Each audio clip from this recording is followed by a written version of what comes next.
The colonel didn't shake my hand when I walked into forward operating base Kestrel. He looked at me the way men look at whether they don't respect. A brief glance, a decision already made, back to whatever mattered. His name was Colonel Darius Holt, and he had the jaw of a man who had never in his life considered that he might be wrong about anything. Vasquez, he said. Not a greeting.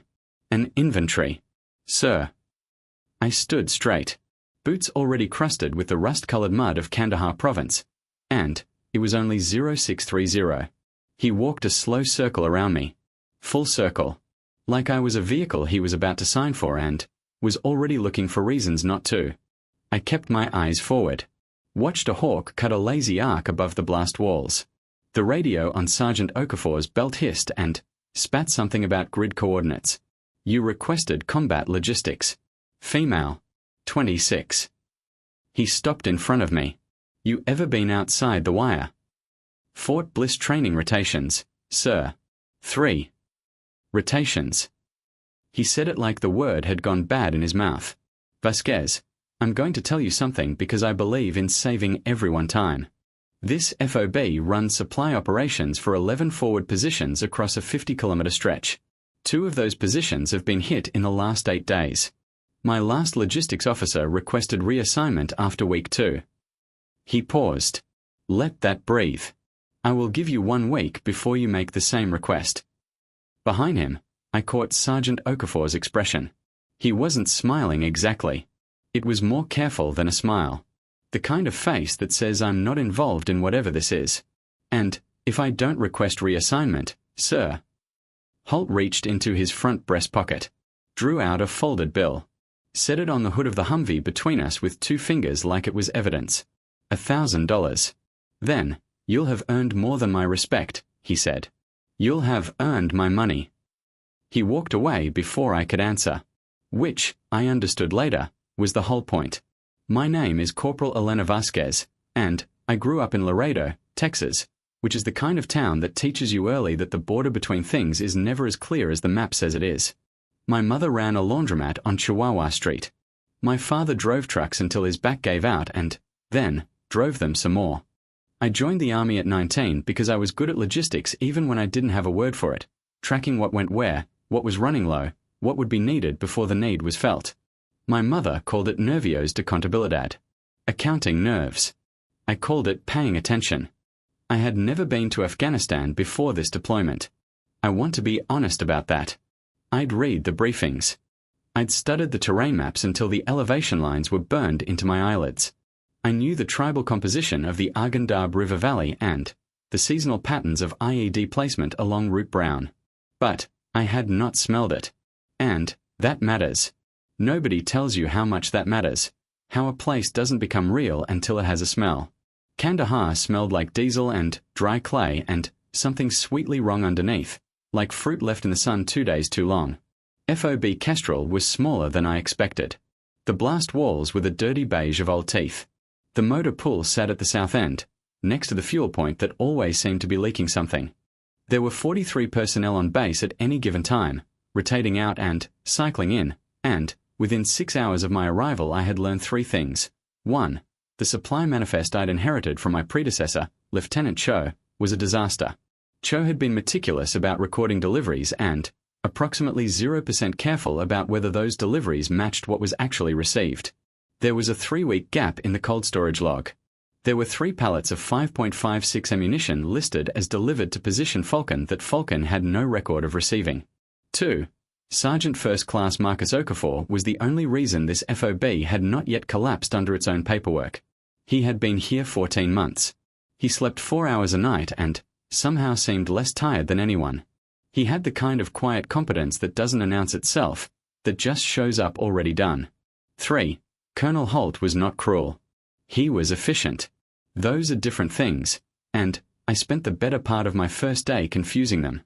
Okafor found me in the supply tent at 2,100 hours, still cross-referencing the manifest against the physical inventory. Cho left it like that, he said from the tent flap. I know. You been at it since 1400. I know. He was quiet for a moment. Outside, a generator rumbled. Somewhere in the dark beyond the wire, something popped. Once, then, silence. Not gunfire. Probably not gunfire. I kept my eyes on the manifest. Colonel does this with new officers, Okafor said. The bet thing. Has anyone won? He didn't answer right away. That was its own answer. There was a Captain Reeves, he said finally. But Reeves requested transfer at day 9.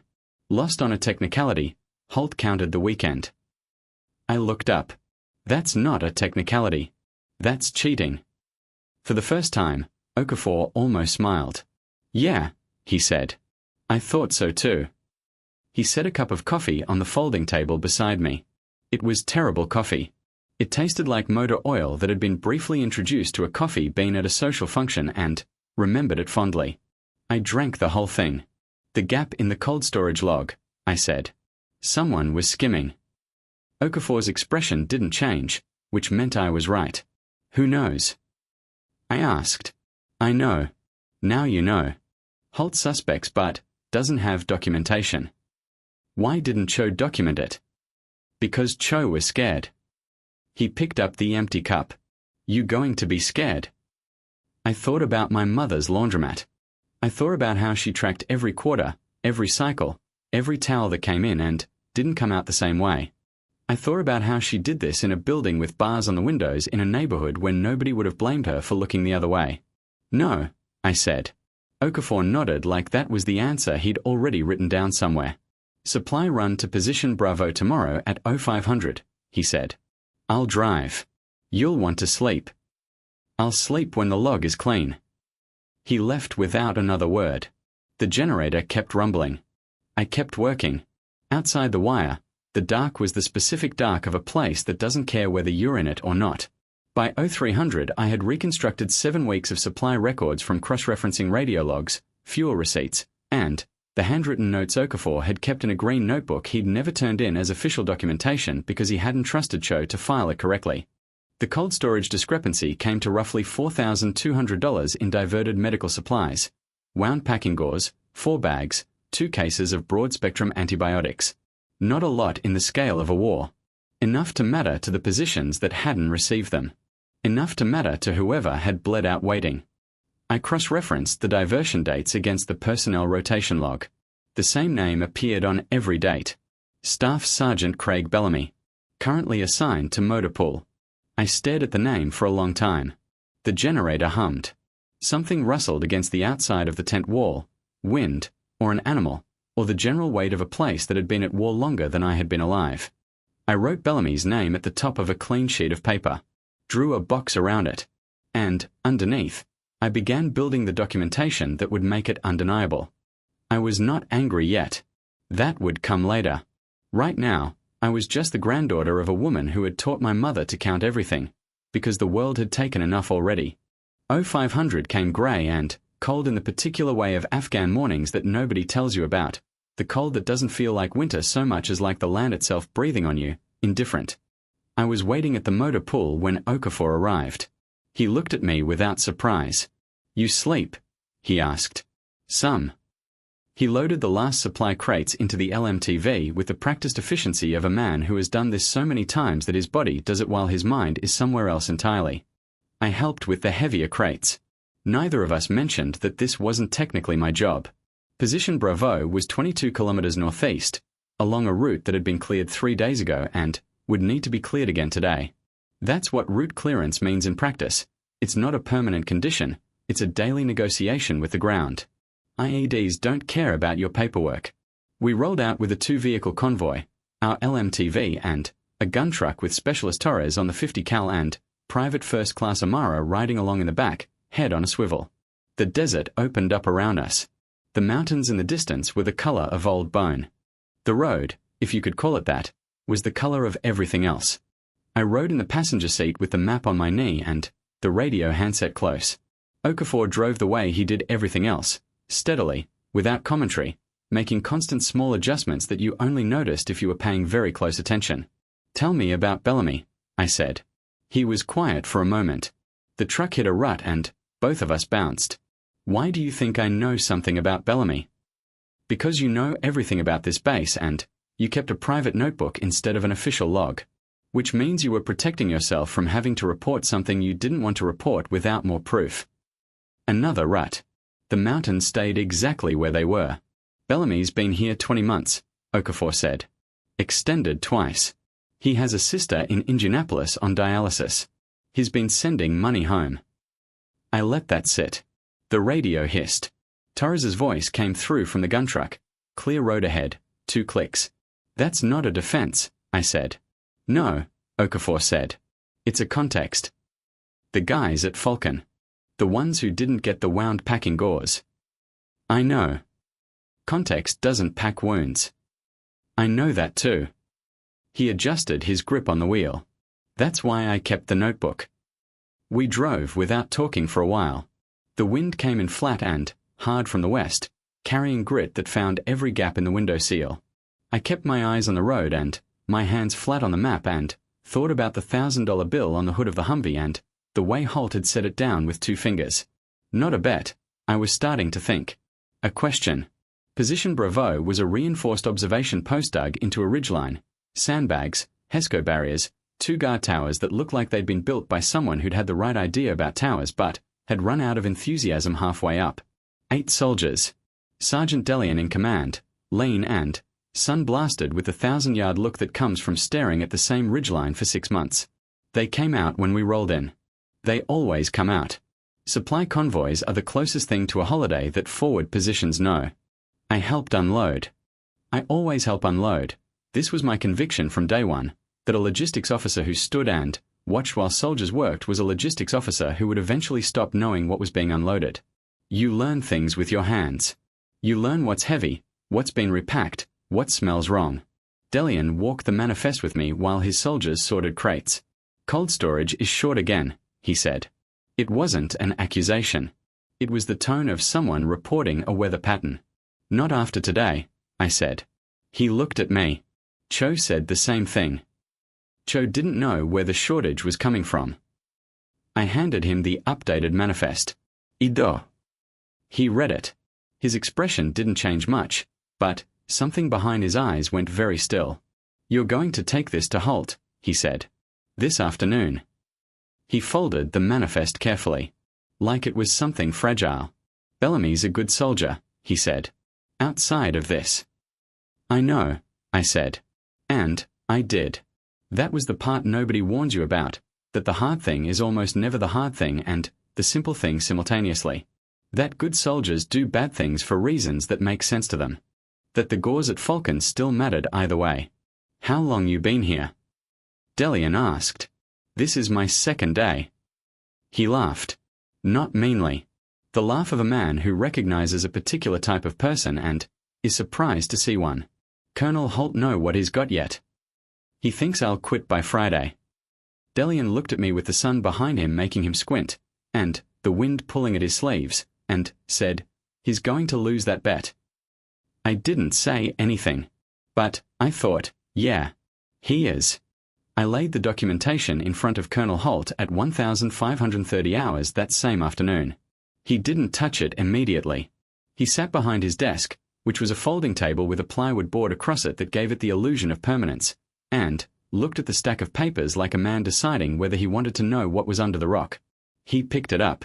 Read it the way careful men read things, slow and, from the top, not skipping ahead.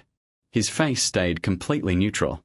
The tent around us pressed in with heat, the kind of heat that makes the air feel thick, that makes you aware of every layer of fabric between your skin and the outside. When he finished, he set it down. This is Bellamy, he said. Yes, sir. You've been here 32 hours.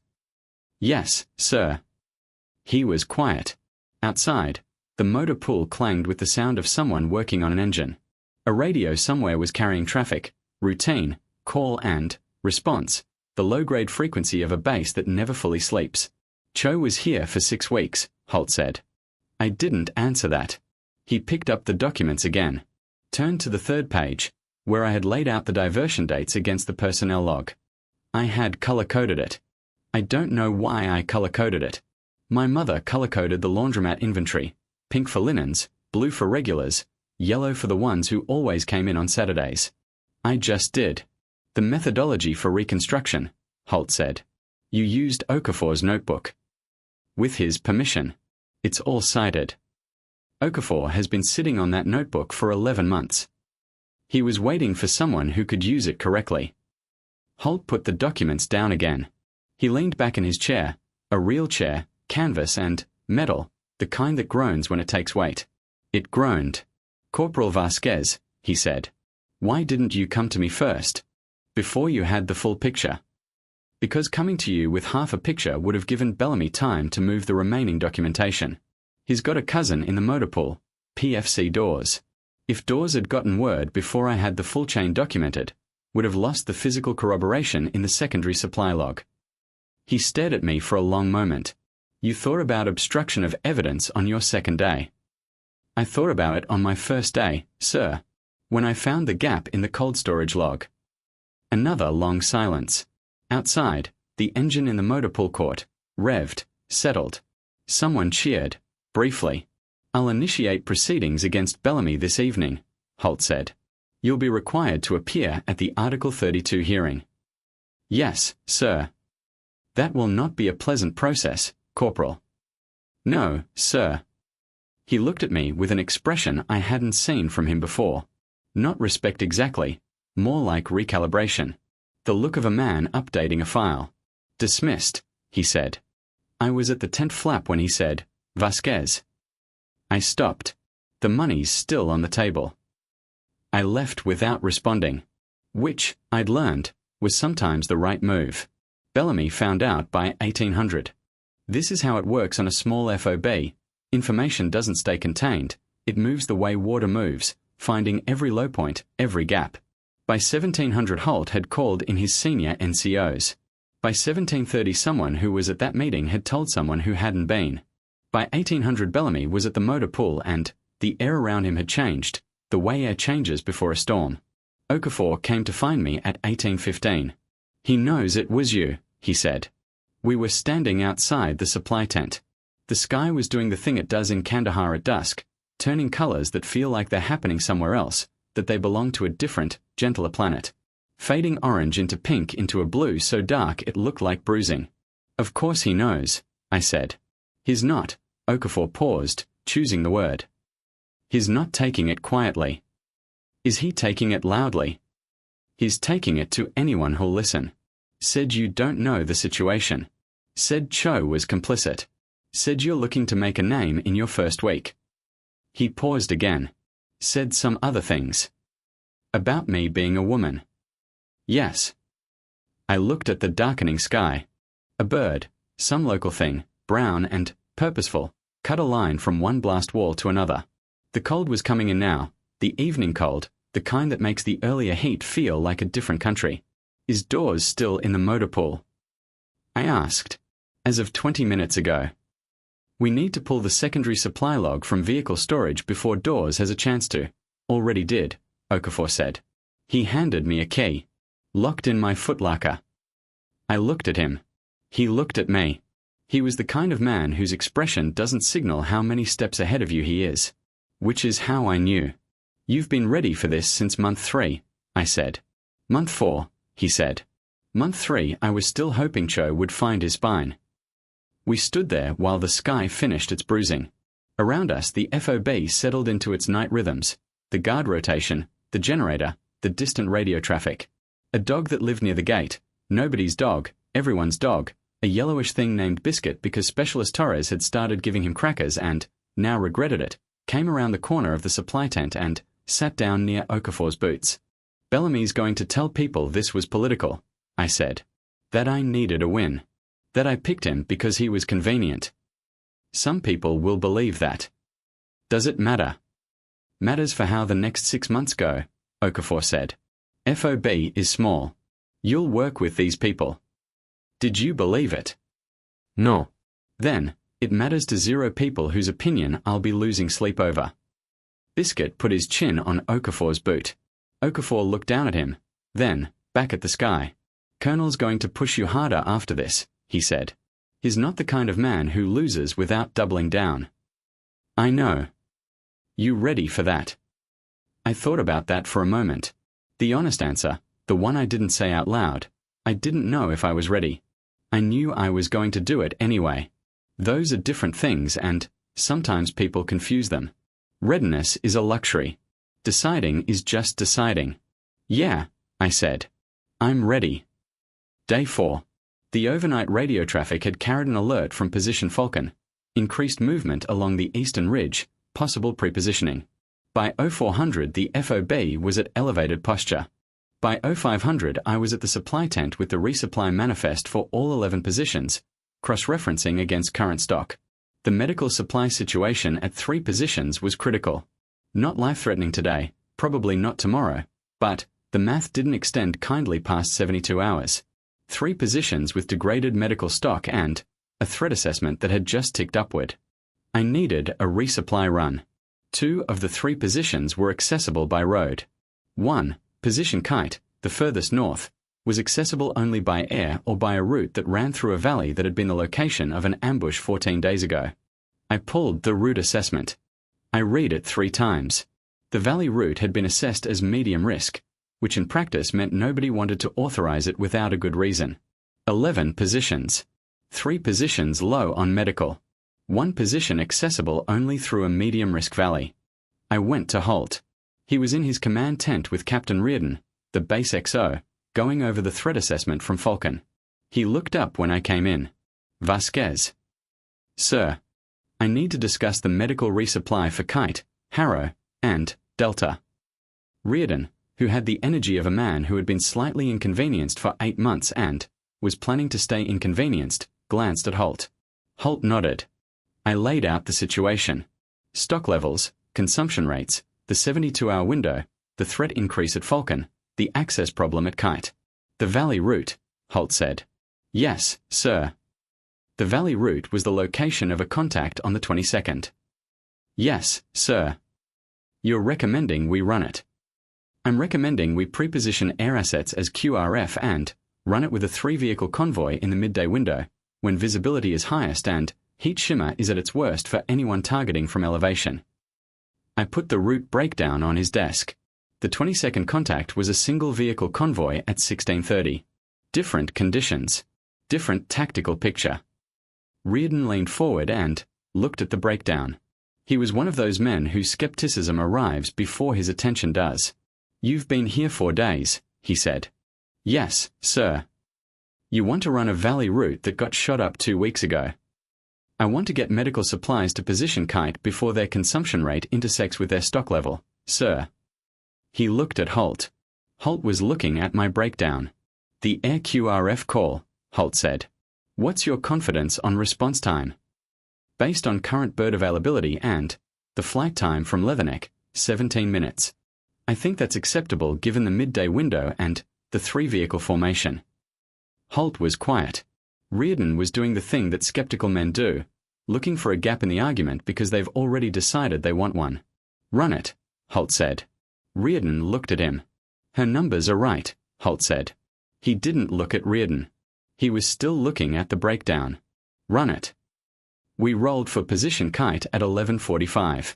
3 vehicles, my LMTV with Okafor driving, a gun truck with Torres on the 50, and a second gun truck with Sergeant Yee and a 4-person dismount team. The QRF call sign was Pale Horse. They were on standby. I had the handset.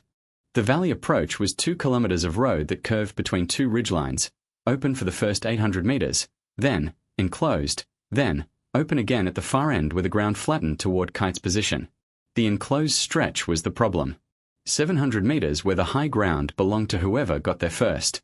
We rolled into the enclosed stretch at 12:07.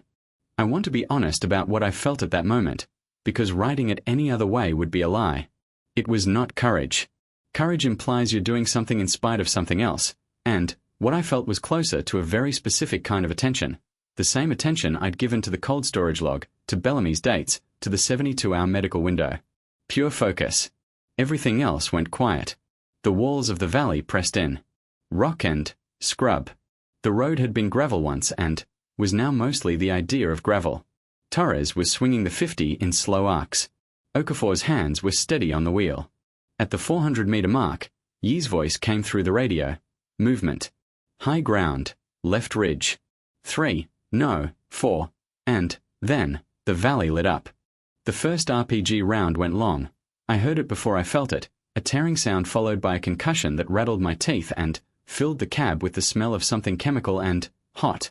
Okafor had the truck moving before the echo finished, weaving left, closing distance with the second gun truck. Pale horse, this is Kestrel 6, I said into the handset. My voice was steady. I don't know why it was steady. Troops in contact, grid. I read the grid from the GPS, exact, clean. 4 packs on left ridgeline, possible more. Request immediate support. Kestrel 6, Pale horse copies. En route. 17 mics. 17 minutes. Small arms fire now, the specific crack and buzz of rounds passing close, the sound that nobody describes correctly because it's not like anything else, it's its own category of sound that your body catalogues separately from everything that came before. Torres was returning fire, the 50 hammering in sustained bursts. Yi's truck had pulled tight to the right shoulder and the dismount team was out, moving toward the base of the ridgeline. Contact front, Okafor said, very calm. I looked. A fighting position, maybe 200 meters ahead, where the road curved out of the enclosed stretch. 1 packs, elevated. They'd pre-positioned on both ends. Tell Yi, I said. Okafor had already keyed the radio. Yi's team redirected. I kept my eyes forward and kept the handset close and tracked 17 minutes in my head. 16. 15. The fire from the ridgeline intensified for about 90 seconds. The way contact intensifies when the other side realizes the clock is running. And, then, it began to drop. Yi's team had reached the base of the ridge. The fighting position forward of us went quiet. Torres kept the 50 moving but stopped firing. 13 minutes. 11. We sat in the quiet for 11 minutes. The kind of quiet that is not actually quiet, wind, radio, someone breathing too hard and trying not to, until Pale Horse came in low and fast over the ridgeline and the last contact broke, 3 packs running east along the high ground, too far for anything but to watch them go. No casualties. Our side. Torres had a cut on his cheek from something. Debris, ricochet, he didn't know. Okafor had driven the whole thing one-handed at one point, using the other hand to key the radio for me when both my hands were occupied with the handset and the GPS and the map. We delivered medical supplies to position Kite at 1403. Sergeant Alvarez, the medic at Kite, stood in the sun and counted the cases and looked at me like I was something slightly improbable. You ran the valley, he said. Yes. After the 22nd. Yes. He was quiet for a moment. Then, he picked up the first case of 4 bags and said, about time somebody did. We were back at Kestrel by 16:30. Okafor parked the LMTV and sat for a moment before killing the engine, a habit I had already started to understand. The small beat of being stopped before the being stopped was real. You did well, he said. Torres is the one who. Torres did his job. You made the decisions that let him do it. He paused. Different thing. I got out of the truck. My legs were steadier than I expected. The FOB felt the same as when I left. The generator, the dust, biscuit near the gate. And, also completely different, the way places change when you've been outside them and outside yourself. Colonel Holt was waiting at the motor pool. He looked at the 3 vehicles. He looked at Torres's face. He looked at me. He did not say anything for a long moment, and, in that moment I could hear everything. Wind, generator, a burst of radio traffic from the comms tent, 2 soldiers laughing somewhere out of sight. Contact report, he said finally. Yes, sir. Detailed report will be on your desk in 2 hours. Casualties. Torres has a superficial laceration. No other casualties. He nodded. Slowly. The nod of a man doing an accounting he hadn't expected to have to do. The valley route, he said. Sir. You called it right. It wasn't a compliment. It was a finding. More honest than a compliment, which is why it meant more. Yes, sir, I said. He looked at me for another long moment. Then, he turned and walked back toward the command tent. I watched him go. Then, I went to write the contact report, because that was the job, and the job didn't pause for the almost significance of things. Day 7 came in cold and grey, the sky the color of old concrete, a dry wind out of the north that carried the smell of distance. I was in the supply tent at 0545, same as every morning since I'd arrived. The manifest for the week was complete, reconciled, documented in a way that would survive scrutiny and audit and the ordinary entropy of bureaucratic handoffs. The cold storage log was current. The route assessments for the coming week were drafted. The Article 32 documentation for Bellamy had been submitted and was pending the JAG review. 7 days. 1 bet. I wasn't thinking about the money. I want to be clear about that, not because the money didn't matter, but because it had already stopped being about the money by day 2. The money was Holt's language for a question he hadn't known how to ask directly. I'd understood that even when I was annoyed by it. What I was thinking about, at 0545 on the 7th day, was position Harrow. Harrow was one of the 3 positions that had been medically short. We'd resupplied Kite and Delta in the Valley Run. Harrow would resupply by road the day after, a straightforward run that went without incident. But Harrow's staff roster included a soldier, PFC Quinton Ames, who had put in for a medical evaluation 3 weeks ago and had not received a response. I'd found the request buried in a routing queue that Cho had apparently used as a filing system for things he didn't know what to do with. 3 weeks. No response. A soldier waiting. I flagged it, routed it correctly, escalated it to the FOB medical officer, Captain Brennan. Brennan got Ames a teleconsult within 24 hours. Turned out to be a cardiac concern, manageable, not immediately critical, but the kind of thing that manages better with knowledge than without it. Ames sent a message through Delian. 3 words, passed along through the supply run. Thank you, Corporal. That was day 5. Day 6, Bellamy was formally processed for the Article 32. He stood at attention in the command tent and didn't look at me, which was exactly what I expected. Holt conducted the proceedings with the efficiency of someone who had done it before and didn't enjoy it. Okafor sat in the back and kept his face neutral throughout. After, in the motor pool, Torres found me checking the LMTV's fluid levels, a habit I'd developed because the motor pool guys were busy and the LMTV was my truck and I'd rather know for myself. You hear about Bellamy? He asked. I was there.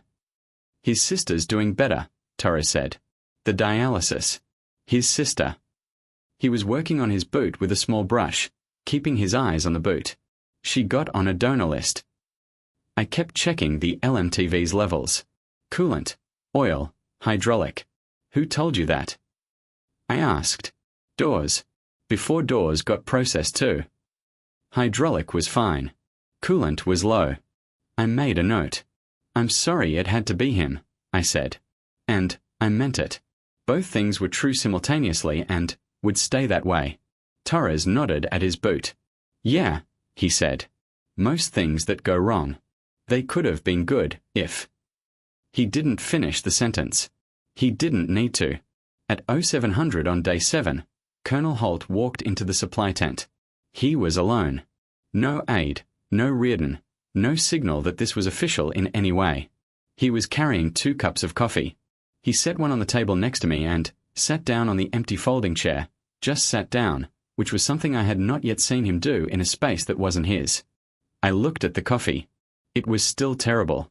Same motor oil adjacent flavor as every cup Okafor had been giving me all week. How's the manifest? Holt asked. Complete, sir. Reconciled through end of month. He nodded. He drank his coffee. He was the kind of man who made silence feel like a decision, not a gap, and so I let the silence sit. The Valley Run, he said. I pulled the radio logs last night. Yes, sir. You called Pale Horse before the second contact point, before your own vehicles had identified it. Torres called movement on the left ridge. The prepositioned contact forward was the second element of a standard L-shaped ambush.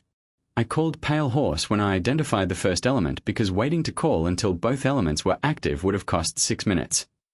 He looked at his coffee cup. You understood the tactical geometry. I read the contact reports from the 22nd. The ambush they used the same geometry. Same terrain, same approach. Cho had access to those same contact reports. Yes, sir. He was quiet again. Outside, the base was fully awake now. Voices, vehicle engines, the percussion of the motor pool, the radio traffic from the comms tent. The ordinary noise of 43 people sharing a small space in a dangerous place and going about their work. I owe you $1,000, Holt said. He reached into his breast pocket, drew out the folded bill, set it on the manifest in front of me, same two-finger placement as that first morning. I looked at it. The face on the bill looked back at me with the patient expression of someone who has been folded and unfolded many times. "Sir," I said, "I'm going to ask you something, and I want you to answer it honestly." He met my eyes. He was surprised, not visibly, but I could tell. Men like Holt are rarely asked to commit to honesty ahead of the question. "Go ahead," he said. "Did you make that bet because you expected me to lose, or because you needed to know if I'd win?" He was quiet for a long time. Long enough that I watched a cloud cross the light outside the tent entrance, watched the shadow come and go, and didn't move. "Both," he said. "At first, one. Then the other." "When did it change?" "When Okafor came to me on day one and told me you'd found the cold storage discrepancy and were going to document it instead of flag it to me immediately. I asked him why you weren't coming to me. He said, 'Because she's thinking 3 moves ahead, sir.'" He said this without expression. Reporting, not praising. "Okafor hasn't said that about anyone in 14 months, he added. I looked at the $1,000 bill. I thought about Laredo, about my mother's laundromat, the color-coded inventory, the quarters counted at the end of every day, about my father driving trucks with a back that had given out, driving them anyway, about the things you inherit that aren't money. I'm going to give this to the unit fund," I said, "the one that sends packages to forward positions." Holt looked at me. Something crossed his face, not quite a smile, more the muscular precondition of one. A man who has forgotten where he left the ability and is briefly reminded it's still there. "That's your prerogative," he said. "I know, sir."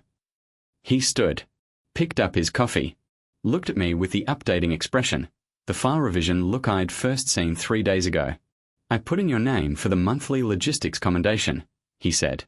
"The Valley Run and the Bellamy documentation both." "Thank you, sir." "Don't thank me. I was covering my own backside for not finding Bellamy sooner." He left. I sat with the coffee and the bill and the finished manifest and the grey morning pushing against the tent walls. I want to tell you what happened to everyone, because that's the part stories leave out and it matters. Bellamy was processed and separated. He went home to Indianapolis. His sister's dialysis continued. I don't know if she got the donor organ. I hope she did. I thought about her often in a distant, helpless way, the way you think about things you can't touch. Okafor extended again, his 3rd extension, 16th month. He told me the base needed someone who remembered where things were, and he said it so flatly that it took me a day to understand he meant himself. I gave him a copy of the completed manifest system with detailed notes. He kept it in a green notebook. I didn't point out the irony. Torres got the cut on his cheek stitched and kept the scar and seemed neither proud nor bothered by it, which was pure Torres. PFC Ames got his cardiac clearance and stayed at Harrow. He sent me a second message a month later, through Delian, through the supply run, still here. Still fine. Thank you again. Reardon remained slightly inconvenienced. Biscuit the dog got relocated to the motor pool when the gate guards finally ran out of reasons to keep him near the gate, which was really about Torres's crackers all along. I stayed at FOB Kestrel for 7 months. In that time, we ran 143 supply convoys. We had 7 contacts, no coalition casualties. The cold storage log was kept current. The medical resupply to 11 positions was never more than 48 hours outside optimal. I won 2 more commendations. I lost one argument with Reardon about route scheduling that I was right about and let go because there are things that matter and things that don't, and knowing the difference is most of the job. In my 6th month, a new officer rotated in, a young lieutenant named Park, 23, fresh out of the logistics officer basic course, with the precise terrified energy of someone who has studied for a test they understand is not a test. On his first morning, Colonel Holt walked him to the supply tent and introduced him to me. "Corporal Vasquez will show you how this FOB operates," Holt said. "You will do what she says." Park looked at me. He was expecting, I think, something more architecturally impressive, a captain, at minimum, or a sergeant first class with 20 years in his face. He found a corporal from Laredo with mud on her boots. "Yes, sir," he said to Holt. And then, carefully, to me, Where do we start? The manifest, I said. Always the manifest. You can't know where you're going until you know exactly where everything is. He nodded like that was profound. It wasn't. It was just true. I showed him Cho's disaster and my reconstruction and the color-coded system that now ran clean enough that Okafor only had to supplement it once a week instead of constantly. I showed him the Bellamy documentation as a case study, not to alarm him but to make the principle concrete. Pay attention to what doesn't add up, because the reason it doesn't add up is never as complicated as it first looks. I showed him the route assessment system, the QRF call timing, the Valley Run contact report with its tactical geometry notes. At the end of the day, Park sat across from me in the supply tent with his notebook full of notes and said, "Sir, Corporal, how long did it take you to learn all this?" I thought about that. "About 32 hours, I said. He stared at me. "Some of it I learned faster," I said. "The rest I learned on day 4. My last night at Kestrel, Okafor found me at the supply tent. Again. The way things end the same way they start, if they've been good. He had coffee. Still terrible. Still the best thing available. We sat outside in the dark and the cold and I thought about how I'd gotten there, the manifest, the $1,000 bill, the Valley Road, the 17 minutes, Ames's thank you, and I tried to find a center to it, the thing the whole year was about, the way stories are supposed to be about something. I kept coming back to the same place. It wasn't the bet. The bet was just how Holt asked his question. It wasn't the Valley Run, though I think about it still. It wasn't Bellamy, though I think about him too, and his sister, and the way good and wrong can occupy the same person without either one cancelling the other out. It was the manifest. It was always the manifest. The idea that the first thing, the only first thing, is to know exactly what you have and where it is and what it needs. That you cannot know where anything is going until you've done the honest, unglamorous work of accounting for where everything already stands. My mother taught me that in the laundromat on Chihuahua Street, counting quarters. I just had to come to Kandahar to understand what it was worth. Okafor drove me to the helicopter landing zone at 0600. Grey morning, cold, the mountains in the distance the color of old bone, same as always. We didn't talk much. We didn't need to. There's a kind of shorthand that develops between people who have worked hard together in a small space. Not friendship exactly, though it was that too, but something more structural. The fluency of shared work. At the LZ, he handed me the green notebook. "Another copy," he said. "In case I lose mine." I took it. Held it. "You won't lose yours," I said. "No," he said. "But you should have one anyway." The helicopter came in out of the north, and I grabbed my bag, and I walked across the LZ with the wind from the rotors pressing against me. I didn't look back. You don't, when a place has been real. When a place has been real, you carry it forward instead. The $1,000 went to the Forward Position Package Fund.